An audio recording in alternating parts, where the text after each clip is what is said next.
Olá, viajante! Eu sou Leonardo Maclauro, do Clã dos Maclauro. Eu trago para vocês alguns dos contos incríveis que reuni em minhas viagens. Por isso, Fique um pouco e escute. sejam bem-vindos para o terceiro capítulo da trilogia das histórias de Pedro, um rapazinho muito bacana que eu conheci há muito tempo atrás. Começando o Dia das Bruxas, Pedro havia começado de uma maneira esquisita. Ele recebeu logo cedo uma mensagem de Bia no celular perguntando se ele poderia ajudar um amigo dela que estava em apuros. Ele registrou no GPS o endereço, mas ele estranhou as orientações de não contar nada a ninguém e, o mais importante, chegar ao local somente após o pôr do sol. Um pouco antes de anoitecer, Pedro pegou a bicicleta e saiu pedalando de fininho. No caminho, começou a imaginar qual seria a confusão que Bia iria arrumar para ele. E quem seria esse amigo tão secreto? De repente, Pedro se deu conta de que estava passando sozinho pela frente do cemitério da cidade em plena noite de lua cheia. Seu coração bateu disparado. Cemitérios parecem sempre assustadores. Muitos, como Pedro e eu, se sentem num filme de terror, de coisas que a imaginação cria e ouve barulhos que a audição inventa. Se Pedro estivesse no carro do seu pai, diria a ele que aquela era a hora certa de pisar no acelerador. E foi o que ele fez com sua bicicleta, acelerou desesperadamente.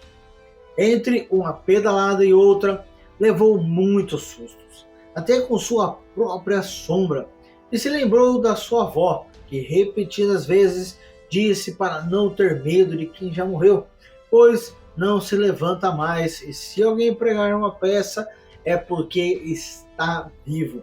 Enfim, Pedro chegou ao local indicado pelo mapa. Era um antigo e abandonado casarão da família Despiro. Só de pensar nas histórias que ele ouviu sobre o casarão, Pedro sentiu um arrepio percorrer seu corpo até a sua nuca. Os mais velhos contavam que ali vivia uma família vinda da Romênia, terra de ninguém menos que o Conde Drácula. Dizem que vampiros e outras criaturas fantásticas ainda moravam lá. Ninguém ainda conseguiu provar se as histórias eram verdadeiras. Ninguém tampouco provou que eram falsas. Mas todo mundo tinha certeza de que dentro daquela casa existia, sim, um enorme segredo. Pedro encostou sua bike no portão e avançou com a lanterna em punho. Como todo garoto interessado na garota mais incrível da escola, ele estufou o peito e foi tirar a prova se fazendo de corajoso. Ele passou pelo jardim sinistro. O vento frio fez ele tremer. Ouviu passos quebrando folhas secas e de trás das árvores surgiram sombras aterroradoras voando velozes sobre a luz do luar. Assustado, Pedro disparou sem olhar para trás e entrou esbaforido na casa assombrada. A sala estava coberta de poeira e teias de aranha. Alguns passos adiante e ele esbarrou em dois quadros enormes. Eram duas figuras decrépitas e branquelas. Seus olhos seguiam os passos de Pedro, ele tinha certeza. Ele desviou o olhar para o alto e viu um imenso candelabro cheio de pingentes negros e brilhantes. Lugar sinistro, pensou Pedro. Ele saiu de lá rapidinho. Quando passou pela arcada da sala seguinte, tropeçou num enorme tapete vermelho e caiu no chão. Ficou lá sentado por uns instantes. Foi ali que percebeu que no teto havia outro candelabro grandioso. Dessa vez, porém, os pingentes se soltaram e voaram em bando em sua direção. Ele se levantou correndo, abriu uma porta dupla e entrou ofegante numa velha biblioteca repleta de livros antigos em prateleiras sem fim e deu de cara com a Bia e ela perguntou o que estava acontecendo. Logo atrás dela estava o garoto mais estranho que Pedro já tinha visto. Suas roupas pareciam herança de avô. Uma longa capa preta e vermelha e imensas abas presas no colarinho emoldurava seu rosto tão branco quanto um copo de leite. Tinha olhos vermelhos e tristes. Para disfarçar, Pedro perguntou o porquê de todo aquele mistério. Bia sorriu, aquele sorriso incrível, e apontou para o amigo, perguntando se Pedro não tinha percebido nada. Pedro olhou novamente para aquela figura estranha, balançou a cabeça negando. Bia então explicou que era o seu amigo Eric Despiro e que ele era um legítimo vampiro. Logicamente, Pedro não acreditou, pois sempre achou que vampiro existia apenas em filmes de terror. Bia retrucou com a pergunta: por que ele não poderia ser um vampiro de verdade? Ao imaginar a figura de um vampiro vampiresco, Pedro perdeu a fala. Gotas de suor escaparam de sua testa ao ver a expressão de Pedro. O Eric comentou para Bia deixar para lá, pois sabia que ele não iria acreditar, muito menos iria ter coragem de ajudá-lo, e que, como namorado da Bia, estava mesmo com ciúmes. Bia não demorou para dizer que Eric estava completamente enganado, pois o Pedro não tinha ciúmes e acrescentou que não era o namorado dela e sim seu melhor amigo e iria ajudá-los a resolver o problema deles. Pedro abriu a boca para protestar, mas a voz dele não saiu.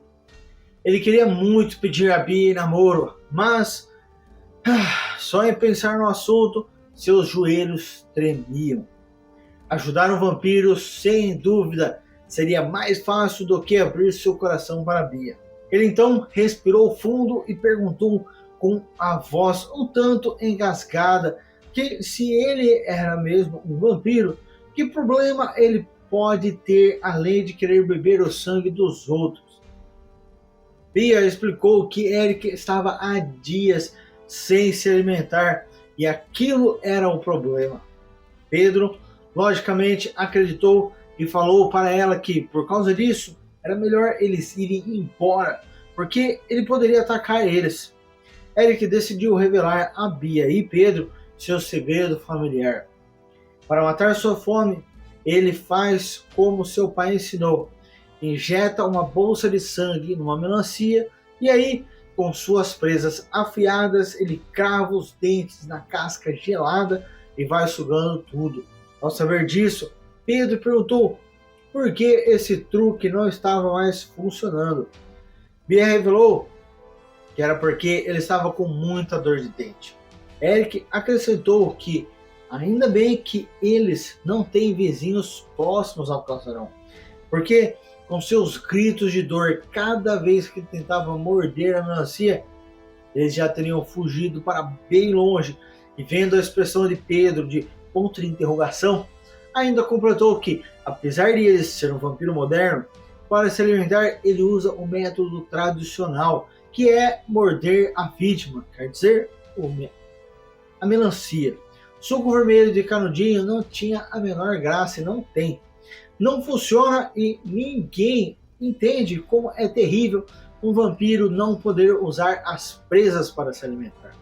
Bia disse que a única solução era levar o Eric a um dentista, daqueles que fazem atendimentos de emergência noite e dia, e que não se incomodam em tratar garotos fantasiados. Eric fez cara de zangado e ergueu a capa. Na hora, Pedro se encolheu de medo, mas ele estava apenas indignado pela menção de fantasia. Por isso, convidou os dois para ver onde ele dormia. Os três desceram juntos uma longa escada e minutos depois chegaram a um porão escuro. Eric acendeu a luz e, nossa, não era um porão. Era, na verdade, um quarto muito maneiro. As paredes estavam cheias de teias e pôsteres de bandas de rock pesado. Em vez de cama, lá estavam o seu grande caixão tunado, telinhas de videogame e frigobar com direito a petiscos de melancia geladinhos no meio da noite. Muito irado, pensou Pedro. Depois de conhecer mais detalhes do quarto de Eric, meio sem acreditar muito no que Pedro estava ouvindo sobre a família de Eric, o trio inusitado partiram da mansão do Despiro. Uma menina curiosa, um garoto levemente receoso e um vampiro misterioso. Pedro olhava encafifado para o garoto vampiro. Nunca tinha visto uma criatura assim, ainda mais com o rosto inchado e contorcido de dor. Ele não lembrava em nada um dos assassinos dos filmes de terror.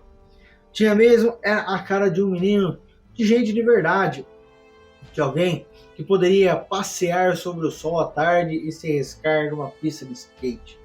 Pedro e Bia estavam em suas bicicletas enquanto Eric corria ofegante ao lado deles, tentando acompanhar. Vendo que daquela maneira não ia dar certo, disse que ia pegar um atalho e encontrar os dois em pouco tempo.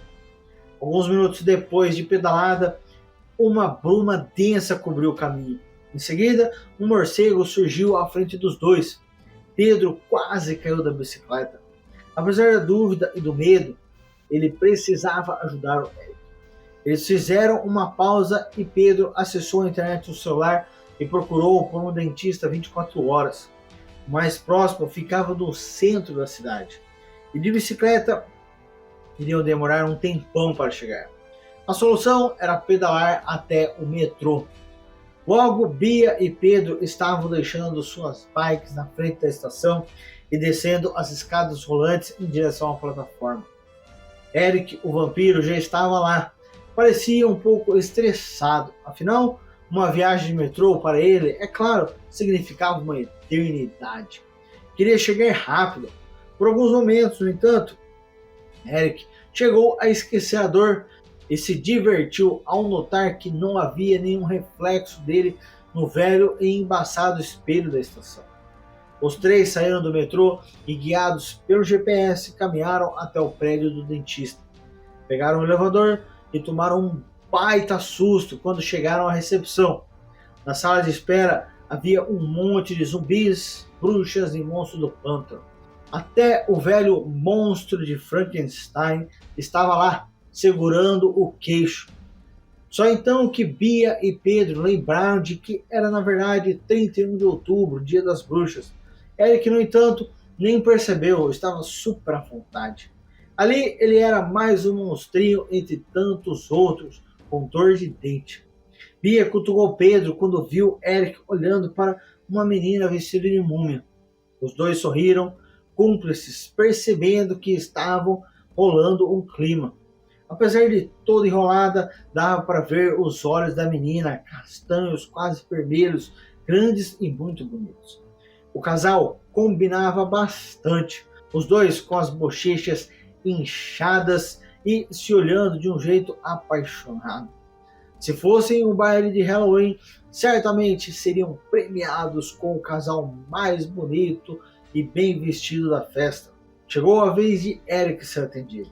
O romance foi interrompido, o dentista pediu uma radiografia e ficou muito intrigado. Disse que não havia registro de casos assim, de caninos tão afiados. Empolgado, ele fez questão de compartilhar com Pedro e Bia aquele caso raro da medicina e perguntou se os pais de Eric tinham dentes longos também. Ao ver a resposta afirmativa, o doutor pareceu mais empolgado ainda e tratou de se apressar. Num instante, extraiu o dente de leite prejudicado e disse a Pedro para relaxar, pois iria nascer outro dente ainda mais afiado.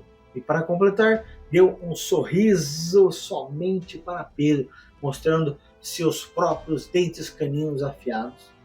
Pedro foi o primeiro a deixar o consultório, com a certeza de que nenhuma dor de dente faria ele consultar aquele dentista vampiro.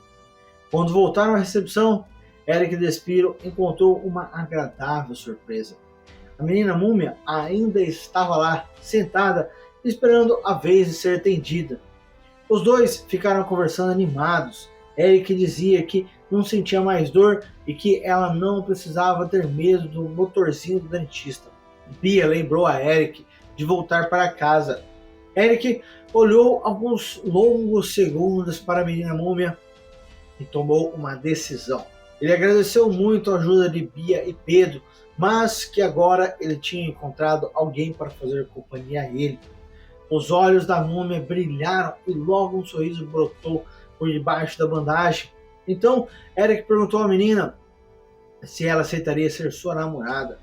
Pedro arregalou seus olhos, invejando a determinação daquele menino vampiro. Vendo a cena, parecia fácil qualquer um se declarar para a pessoa amada. Bastou ouvir aquelas palavras e a múmia esqueceu a dor. Ela deu um beijinho carinhoso no rosto de Eric, que sorriu, revelando sua boca branquela. No caminho de volta, Bia e Pedro riram muito da coincidência. Um vampiro e uma múmia unidos pela dor de dente. Naquele momento, os dois também estavam unidos, só que pela fome. Então, Pedro convidou Bia para ir comer na sua casa. Por sorte, chegaram bem na hora em que a mãe de Pedro estava colocando a mesa para o jantar. A mãe de Pedro, indo em direção à cozinha, perguntou se iriam querer suco. Então, perguntaram de qual sabor era o suco. A resposta foi de melancia. Então, Bia e Pedro gritaram juntos, não! E depois caíram na gargalhada. Voltaram, né? E isso é tudo por hoje. Porém, existem muitos contos incríveis para contar. Antes de sair, não esqueça. Primeiro, se você não faz parte do clã, clica no botão inscrever-se para fazer parte do clã.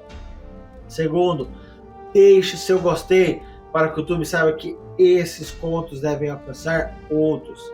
Dessa forma, você pode ajudar a espalhá-los pelos 4 cantos do reino. E em terceiro lugar, marque o ícone do sininho para que você possa ser notificado sobre novos contos para ouvir. E até o próximo conto, que os antigos deuses possam guiá-lo em seu caminho.